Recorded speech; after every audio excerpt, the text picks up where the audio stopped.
আমি তেল ছাড়া মাছ যেভাবে রান্না করি সেটা একটু শেয়ার করছি। আমি সমুদ্রের মাছটা নিয়েছি, মাছটার ঠিক নাম জানি না, চাপিলা টাইপের হবে, প্রচুর তেল হয়।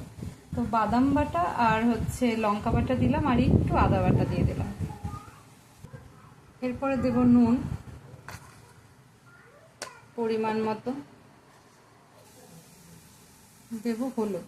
এবার খুব ভালো করে মাছটা মাখিয়ে রাখবো। এইভাবে ঢেকে 30 মিনিট রেখে দেব। জল বসিয়ে দিয়েছি, একটু হলুদ দিয়ে জলটা যতক্ষণ ফুটবে ততক্ষণ ওয়েট করতে হবে। জলটা ফুটে উঠেছে, মাছগুলো এক এক করে দিয়ে দেবো। রান্না হয়ে গেছে, একটু ভাজা জিরের গুঁড়ো দিয়ে দেবো। তো রান্না আমার শেষ, এবার চাপা দিয়ে রাখবো।